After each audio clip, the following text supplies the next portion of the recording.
What would you do if someone you loved most turned into the person who hurt you the deepest? My name is Eleanor Walsh, and I never imagined that I'd be fighting not just for my dignity, but for my freedom. This story isn't easy to tell, but if you're watching, stay with me. And before we dive in, make sure to subscribe to this channel and comment where in the world you're watching from. I always thought growing old would come with a kind of quiet wisdom, tea in the afternoons, birds in the backyard, and maybe a book or two I'd finally finish. What I didn't expect was that growing old would feel like being erased, one decision at a time. My name is Eleanor Walsh.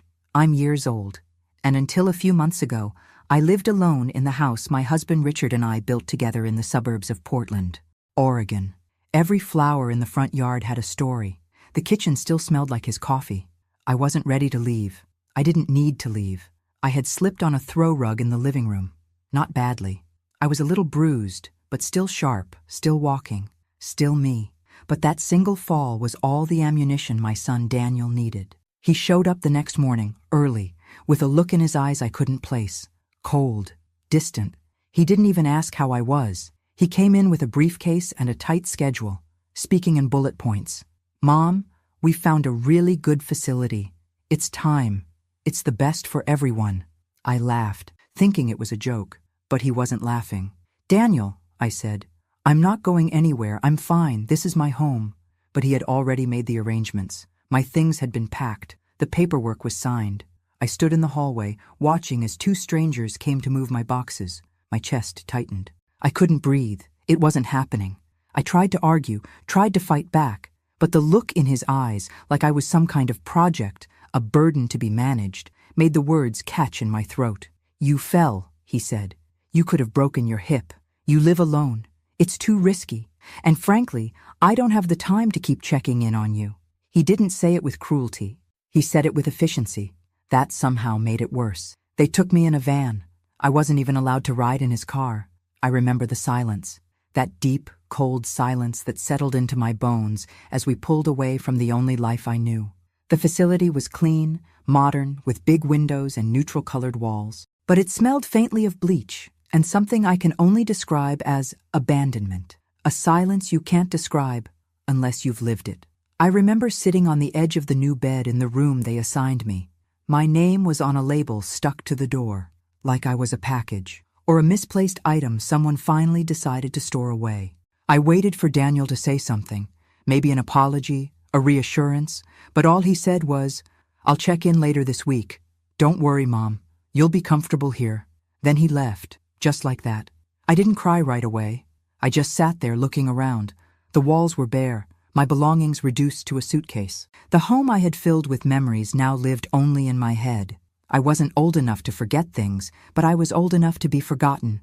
That night, I lay in a bed that wasn't mine, listening to the soft buzz of fluorescent lights in the hallway. I thought about Richard, about how we used to laugh at the idea of growing old apart, how we promised we'd always take care of each other. And now he was gone, and my son had put me away like I was nothing. But I wasn't nothing. Not yet. Something inside me stirred that night, a flicker of something I hadn't felt in a long time. Not anger, not even sadness. It was the beginning of a quiet defiance. They thought I was finished, but they had no idea what I was about to do. I stared at the ceiling until morning, planning everything. The next morning, I woke up to the sound of soft wheels rolling down the hallway. Med carts, I'd later learn. That and the occasional shuffle of feet. It was the kind of place where even time seemed medicated. My door was slightly open, and I could hear someone coughing from the room next to mine. The smell of scrambled eggs and overboiled coffee drifted in.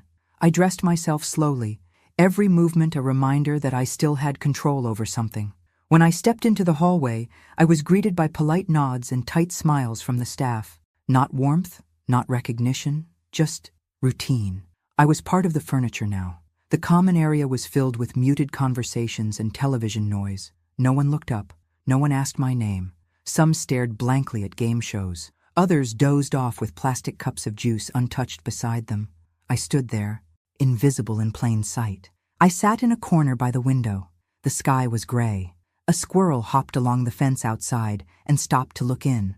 And for a moment, I envied it, free to run wherever it pleased, No paperwork required. Daniel didn't call that day, or the next. It wasn't until the fourth day that he appeared. His shirt tucked in like he'd come straight from work, which, knowing him, he probably had. He sat down across from me in the lounge, not even pretending to make eye contact. "I brought your insurance documents," he said, handing over a stack I didn't ask for. "And a few photos for your nightstand." There were 3. One of him as a child, one of Richard holding Daniel as a baby, and one of me, cropped out of a family vacation photo like an afterthought. I stared at them in silence. "Is there anything you need?" he asked. His voice had that edge, the tone people use when they want to appear kind, but hope you'll say no. I wanted to ask him why. Why this? Why now? Why couldn't he just check in on me from time to time like a decent son? But I knew his answer already. "This is easier." So I said nothing. "You're quiet," he commented. "I'm thinking," I replied.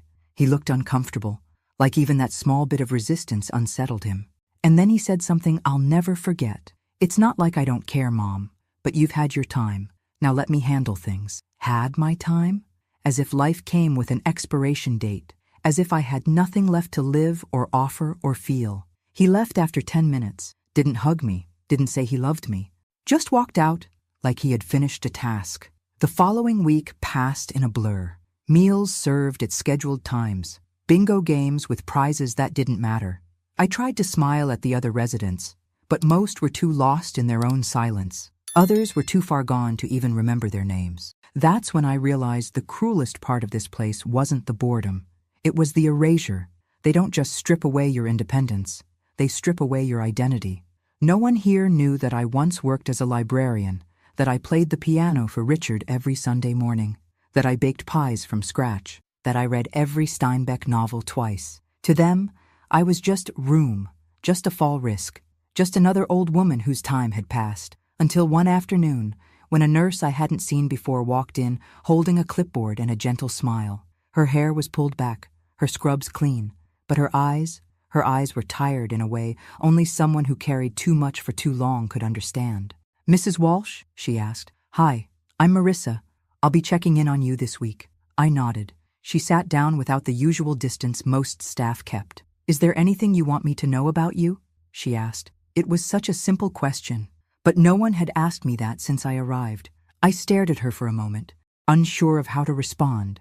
Then I said, "I like crossword puzzles. I make a mean lemon meringue pie, and I still remember the smell of my husband's shaving cream." Marissa smiled. "That's good. I'd like to know more." And just like that, something shifted. She wasn't like the others. She wasn't pretending. She saw me. She returned the next day, and the next. We talked, laughed. She brought me tea from the break room when the dining hall was out. She called me Eleanor instead of Mrs. Walsh, and she remembered the name of my favorite singer from the 70s. She told me about her daughter, about her mother who had Alzheimer's, and about working nights to cover extra shifts. She never complained, but her voice carried weight, and slowly, she became the only reason I didn't feel completely invisible. I still missed my house. I missed Richard, and I still felt betrayed.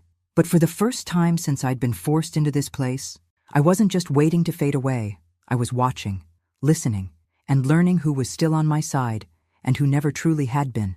Because somewhere in that silence, I was beginning to understand something. This wasn't just a nursing home. This was the stage for a battle I hadn't realized I was about to fight. I began to notice the little things first. The way the staff knocked twice before entering. The way certain residents stared off at nothing, their stories trapped behind tired eyes. The way people stopped asking you questions once they decided you were just old. But with Marissa, it was different. She saw past the wrinkles, past the scheduled medications, and the chart on the door. She listened when I spoke, not with sympathy, but with respect, as if I still mattered. Every morning she made time for me, even when she was busy. She'd peek her head in my room and say, "Morning, Eleanor. You good today?" Just that, those few words, gave my day purpose. She treated me like a person, not a case file. It had been 2 weeks since Daniel last visited. Not that I expected much. My phone sat on the nightstand, silent. He hadn't called. No messages. Not even a check-in. And yet, there I was, telling stories to a nurse, half my age, like she was the only family I had left. Marissa had this laugh, warm and real. the kind that caught me off guard sometimes. She told me about her little girl, Mia, who had just turned 6, about how she loved peanut butter sandwiches and hated going to sleep. "She insists I leave the hallway light on," she said one night as we sat by the small garden behind the center. "Says it keeps the nightmares away." I smiled. "Smart girl." "Smarter than me most days," she replied, and her voice cracked slightly. She looked away, brushing invisible lint from her sleeve. I didn't press, but I noticed her hands, slightly calloused, nails trimmed short. The hands of someone who had to do everything herself. Later, she told me her mother had been diagnosed with early-onset Alzheimer's 2 years ago. Marissa was 29 then. She'd taken on 2 jobs to keep up with bills, had to move her mom into her apartment because she couldn't afford a facility. "And your husband?" I asked gently. She smiled, but it was hollow. "Walked out when I told him I wouldn't put my mom in a home. Said he wasn't ready to carry that kind of weight." That kind of weight. I knew the feeling. I carried it too. Every day since Richard passed. That night, I lay in bed thinking about her, about the sacrifices, the loneliness, the way she smiled even with the world on her shoulders. And I thought about how little Daniel seemed to know about weight, or loyalty, or love. The contrast was unbearable. One morning after breakfast, I asked Marissa if she could help me find my lawyer's number. She blinked, surprised, but didn't question me, just nodded. "Of course, I'll bring you a phone and a quiet place to make the call." I could see it in her eyes. She didn't want to pry, but I knew she sensed something bigger was unfolding. It took less than 5 minutes. My lawyer, James Palmer, had been our family attorney for years. He remembered my voice immediately. "I need to make changes to my will," I told him, "and I'd like to start paperwork for an adult adoption." There was a pause. "Eleanor, are you sure?" "I've never been more certain." That same afternoon, I wrote 2 letters, one to Daniel, short, cold, and factual, and one to Marissa. That one I sealed and hid inside the drawer of my nightstand. I wasn't ready to give it to her yet, but when the time came, I wanted her to know. She wasn't just a nurse. She was family now. I didn't tell her that day, or the next. Instead, we kept our routine, talking about books, her daughter's spelling homework, the weather. But something had changed in me. I no longer felt like a passive observer in this place. I had a purpose again, a quiet mission, a legacy to rewrite. Because if Daniel thought he could decide the ending of my story without even asking me, he was about to learn just how wrong he was, and I wouldn't need to raise my voice to do it. It was early October when the leaves outside the facility turned that sharp, rust-colored red. I remember staring out the window one morning, watching them fall like paper memories, drifting slowly to the ground. Something about the quietness of it reminded me of how my life had been slipping away, piece by piece, while no one seemed to notice, except Marissa. That day, she brought me a cup of chamomile tea, real chamomile, not the powdered kind. She had found it at a discount store on her way to work. "I thought of you," she said. "Smells like something you'd like." And it did. It smelled like my old kitchen, like Sunday mornings with Richard reading the newspaper while I baked cinnamon rolls. We sat together by the window, just watching the trees for a while. She looked tired, more than usual, but still kept that soft, steady calmness. That was Marissa's magic. No matter what was going wrong in her life, she made you feel like you were the most important thing in the world during those few minutes together. She told me Mia had gotten sick the night before. Fever, sore throat. She'd stayed up all night rubbing her back, giving her water, holding her little hand. "It's nothing serious, just a virus," she said, but I could hear the edge in her voice, the exhaustion, the fear that creeps in when you're doing it all alone. I asked her, "Do you ever get a break?" She smiled, but it didn't reach her eyes. "I'll rest when she's grown. Right now, she needs me." Something clicked in me then, a knowing, a silent confirmation of everything I'd been feeling. It wasn't just admiration, it was recognition. I saw myself in her. The younger me who had once held Daniel in her arms through countless sleepless nights. The woman who sacrificed weekends, vacations, and promotions for her family. The difference? I did all that, and ended up in a place like this. But Marissa, she deserved better. Later that day, I called James, my lawyer, again. I finalized the amendment to my will. Half of my estate, including the house, savings, and remaining investments, would go to Marissa Carter.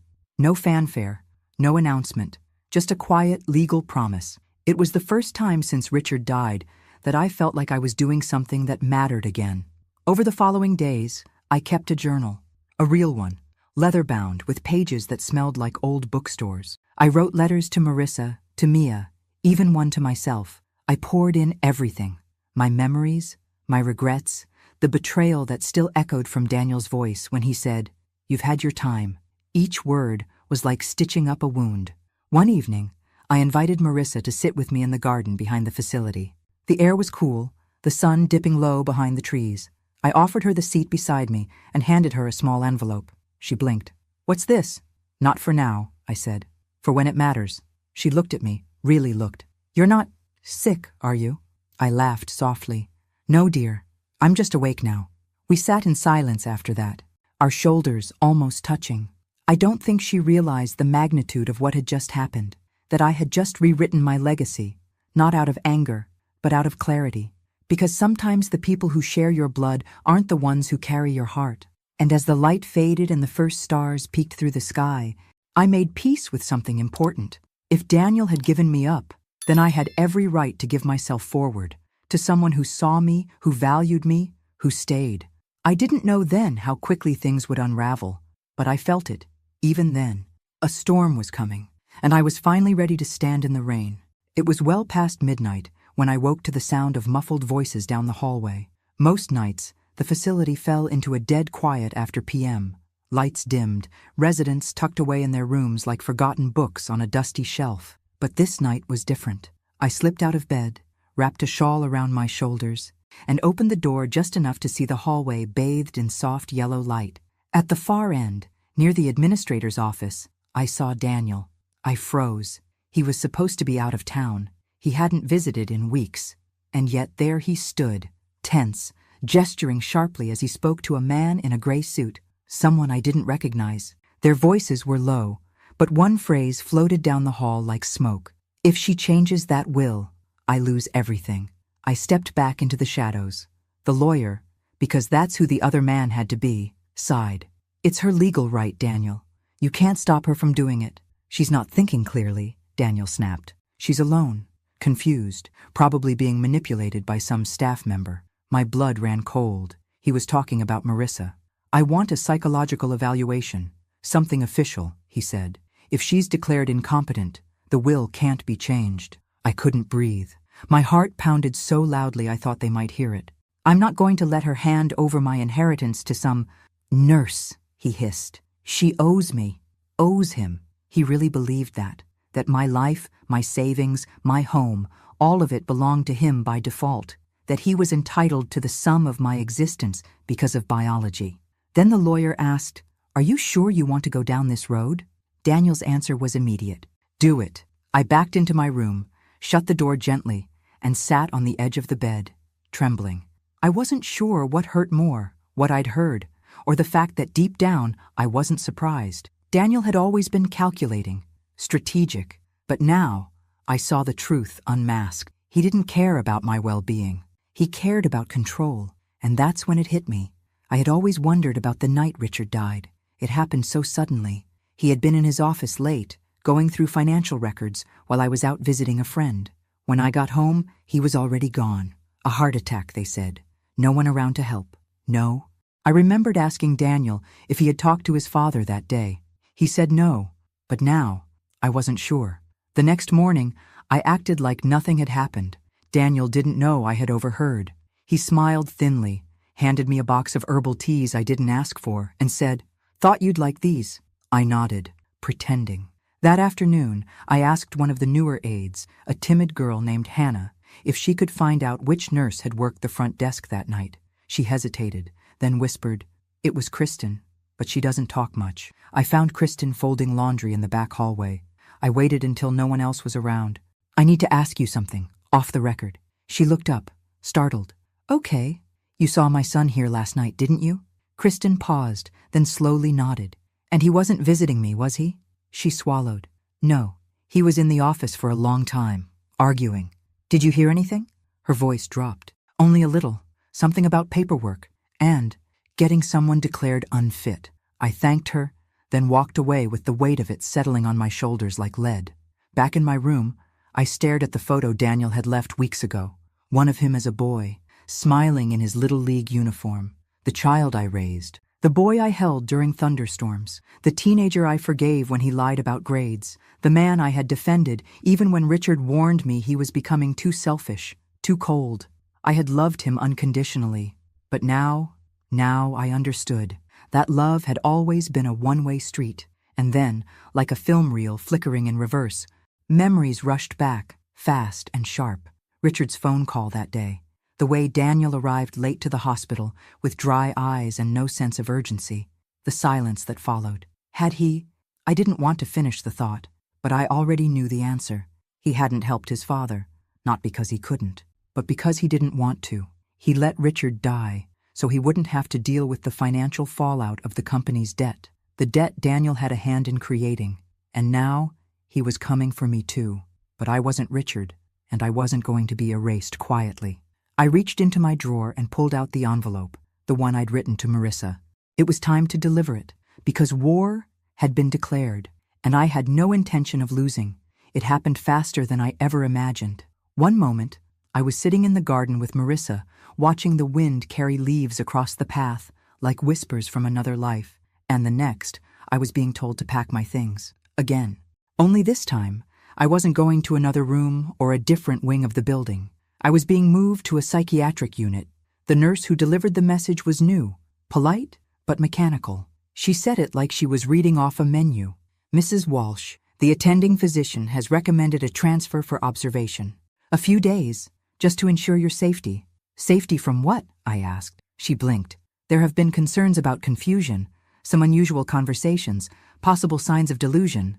I laughed, short and sharp. You mean me realizing my son's a vulture? She didn't answer. 2 orderlies showed up 10 minutes later with a wheelchair. I told them I didn't need it. They said it was protocol. I didn't resist, not because I accepted it, but because I knew resistance would only feed the lie. If I raised my voice, I'd be labeled irrational. If I refused to cooperate, they'd use it as evidence.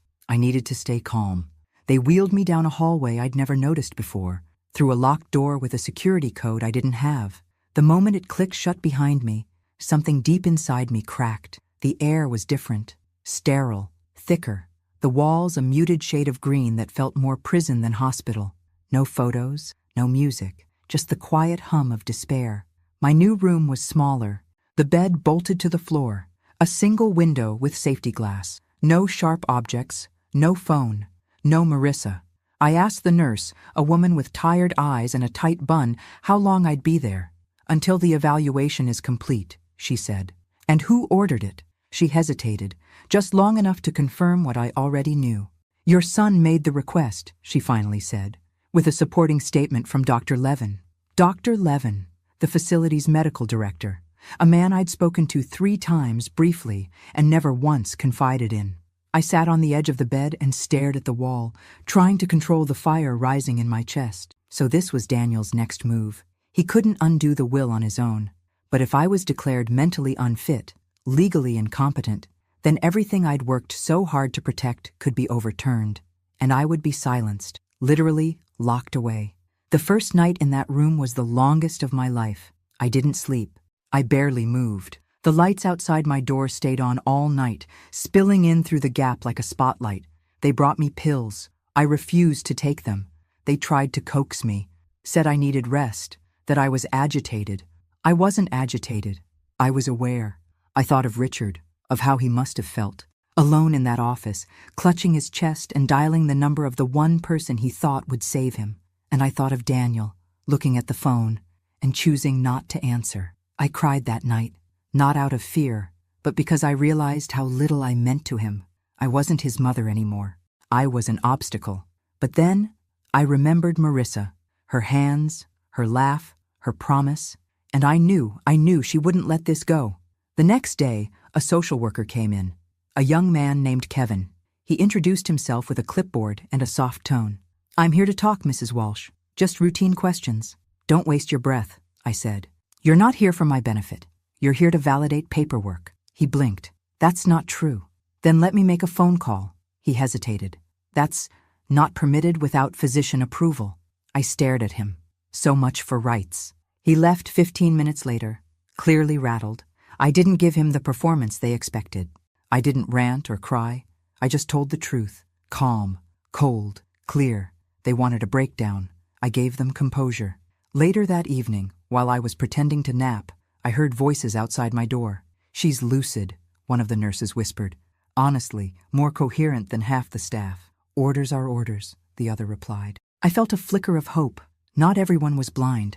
Still, I was trapped, and time was running out.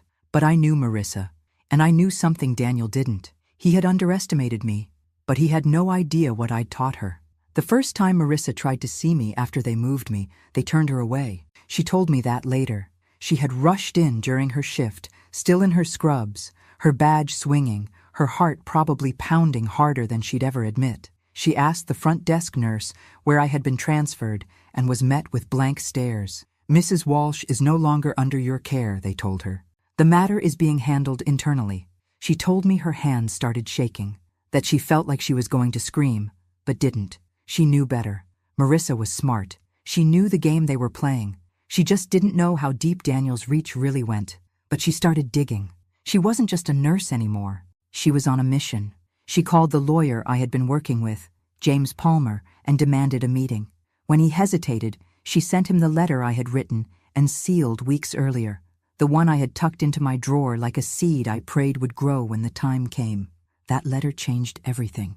James called her back within an hour. He met her in his office the next morning, and from what Marissa later told me, she didn't waste time with pleasantries. She told him everything about the change in my will, the increasing pressure from Daniel, the way I was suddenly declared unstable out of nowhere. She also brought something else with her, a voice recording. 2 weeks earlier, during a routine hallway conversation, Daniel had been speaking to the facility's administrator near the nurses' station. He hadn't noticed that Marissa had her phone in her coat pocket, and he hadn't known she had accidentally hit record while reaching for a pen. In that recording, his voice was clear. He said the words plainly. "She's just lonely, easy to manipulate. That nurse, she's conning her. Once I have her declared unfit, the will goes back to the way it should be." That audio clip was more than enough to raise alarms. But Marissa didn't stop there. She tracked down Kristen, the night shift nurse who had seen Daniel at the facility after hours. Kristen was hesitant at first, scared of losing her job, but Marissa told her the truth, that if she stayed silent, she'd be complicit in something worse than neglect. Kristen agreed to sign a statement. Then came the medical records. Marissa noticed inconsistencies in the evaluation ordered by Dr. Levin, dates that didn't match, statements attributed to me that I never made, medications I was supposedly non-compliant with, even though I had never once refused a prescription before the psychiatric transfer. She took everything, statements, recordings, medical inconsistencies, and brought them to James. Together, they filed for an emergency hearing with a judge. They called it what it was, elder abuse. And while all that happened out there, I was still inside that locked wing, pacing the length of my room like a caged animal. Every day they brought pills. Every day I refused them. My chart filled with words like uncooperative and defensive, as if I were being difficult just for the pleasure of it. But I knew the truth. They wanted me numb. They wanted me quiet. They wanted me gone. I didn't know what Marissa was doing. I couldn't see it. I couldn't feel it. But I believed in her, because she was the only person in that building who had ever looked me in the eye and seen a human being, not a patient, not a burden, not a bank account. And when they finally told me I had a hearing scheduled with a judge, I knew she had found a way through. They let me shower the morning of the hearing, gave me clean clothes, offered a cup of coffee I didn't trust. A nurse came in to brush my hair, trying to make it all look presentable. But I didn't care about appearances. I was preparing for war. And I wasn't walking into that courtroom as a victim. I was walking in as someone who had nothing left to lose, and therefore everything to say. They transported me in a van with tinted windows, like I was some kind of criminal. 2 orderlies sat in the front, talking about their lunch plans while I sat in the back, hands folded in my lap, pretending not to hear. But I heard everything. I heard how they referred to me, the old lady with the nurse problem. I heard them joke about how I must be faking it just to get attention, and I memorized every word, because soon their words would matter. The courthouse wasn't far, just a small gray building with a broken flag outside and too many parking spaces. I was led through a side entrance, away from the public, like I was something shameful to be hidden from view. But inside that small courtroom, I saw her, Marissa. She sat near the front, wearing a simple navy blouse, her hands clasped tightly in her lap. When she saw me enter, her eyes flooded with emotion. She didn't speak, just nodded, as if to say, "I told you I'd come." And then I saw Daniel, sitting with his lawyer, smug as ever, his suit too perfect, his posture too rehearsed. He didn't look at me. He didn't have to. He thought he'd already won. The judge was a woman, late 50s, sharp eyes, no-nonsense tone. She looked at me like she hadn't made up her mind yet. That gave me hope. James stood and began. He laid out the facts, slowly, methodically, like a scalpel, not a hammer. He presented Marissa's audio recording, Kristen's statement, the discrepancies in my medical records, and then he played the tape. Daniel's voice filled the room, cold, calculated, ugly. "She's just lonely, easy to manipulate. That nurse, she's conning her. Once I have her declared unfit, the will goes back to the way it should be." The courtroom went silent.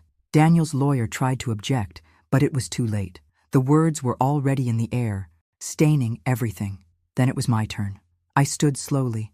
My knees trembled, but my voice did not. "I may be old," I said, "but I am not confused. I am not senile, and I am not finished." I looked directly at Daniel. "I trusted you. I loved you. I forgave you for so many things I shouldn't have. But when you let your father die, when you ignored his call for help so you wouldn't be held responsible for your own mistakes, you crossed a line I cannot and will not forgive." Gasps echoed. Daniel turned pale. I continued, "This isn't about money. It's not even about the will. It's about dignity. It's about being seen, being heard, being human. And if my life is worth nothing more to my own son than a $, then I will spend what's left of it with someone who treats me like I matter." Marissa's eyes welled with tears. She reached for a tissue, quietly. The judge called for a recess. When we returned, her voice was firm, resolute. "Mrs. Walsh is of sound mind and full legal capacity. This court finds the petition for guardianship filed by Mr. Daniel Walsh to be baseless and frankly disturbing." She turned to Daniel. She turned to, "You should consider yourself lucky she doesn't press criminal charges." And just like that, I was free. Free from the walls, free from the silence, free from the son who had turned his back on everything good and decent. Outside the courthouse, Marissa hugged me. Not hard, just enough, just right. "You did it," she whispered. "No," I said. "We did." But deep down, I knew the real battle was just beginning, because the law might have cleared my name, but I was far from done clearing my legacy. The morning after the hearing, I stood in front of the mirror in my old room, my real room at the facility. The same beige walls, the small window that let in slivers of morning light, the photo of Richard and me still tucked into the corner of the vanity. But something had changed. I had changed. They tried to break me. Daniel tried to erase me, but I was still here. Marissa came in just before breakfast, carrying a tray with pancakes and fresh strawberries, my favorite. She said nothing at first, just set the tray down and pulled up a chair. Her eyes were tired, but her smile was wide. "Victory pancakes," she said. I chuckled. We earned them. That day, the staff treated me differently, a little more respectfully. Some avoided eye contact, especially those who had followed orders blindly. Others apologized in quiet, nervous tones. I didn't hold grudges, but I remembered everything. Daniel, on the other hand, disappeared. He didn't call, didn't visit, didn't even send his lawyer to clean up the mess. It was as if he'd vanished into the shadows, hoping to wait out the storm, but I wasn't done with him. That same week, I finalized the adoption paperwork with James. Marissa Carter officially, legally, became my daughter. On paper, in court, in heart. The process was surprisingly simple. A judge asked if this was truly what I wanted. "Yes," I said, without hesitation. Because what makes someone family isn't DNA. It's who shows up when you're broken. It's who fights for you when everyone else walks away. Daniel found out about the adoption the following Monday. He sent me an email, a single line. "You'll regret this." I deleted it. He wasn't angry because I gave Marissa my money. He was angry because I gave her my love. The next few days, I felt lighter. I spent more time outside. I laughed more. I helped Marissa plan Mia's birthday, an outdoor party with balloons, cupcakes, and paper crowns. One afternoon, while folding laundry, I found an old scarf Richard had given me. I held it against my cheek and closed my eyes, remembering his voice, his quiet strength. "I hope I made you proud," I whispered. And in that moment, I felt something inside me settle, something that had been restless for too long. But the peace didn't last. One morning, James called. "Daniel is trying to contest the will again," he said. "This time, claiming undue influence. He's hiring a new team. He wants it all reversed." Of course he did. A snake doesn't change. He just sheds his skin. But this time, I was ready. We had recordings, witnesses, medical proof of my mental clarity, legal guardianship of my own estate. And now, we had the adoption. He couldn't touch a single dollar without unraveling the entire web he'd spun. Still, the anxiety returned, because no matter how strong I felt, part of me still hurt. He was my son.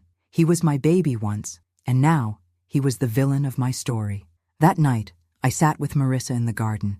We watched the sun dip below the trees, casting long golden shadows across the grass. Mia ran around chasing fireflies, her laughter carrying through the air like music. "I wish I could say I don't care," I said quietly. "But I do. I still care." Marissa didn't respond right away. She reached for my hand, warm and steady. "You don't have to stop caring," she said. "You just have to stop letting him hurt you." And she was right. I would always love the little boy Daniel once was, but I would no longer mourn the man he became, because I had a new chapter to live now, and I had a new family to live it with. The final battle was coming, and when it did, I'd be ready to close the book. The courtroom felt colder this time. Maybe it was the tension in the air, or maybe it was because I knew exactly what Daniel was trying to do. Again, he wasn't just contesting the will, he was trying to erase everything I'd done. Every step I'd taken to protect my name, my dignity, and the one person who had stood by me when everyone else disappeared. Marissa sat beside me at the plaintiff's table, now my legal daughter. Her hands were steady, but I could see the way her shoulders held tension, like she was ready to spring into defense at any moment, like a soldier. Daniel, dressed in another expensive suit, didn't even glance my way.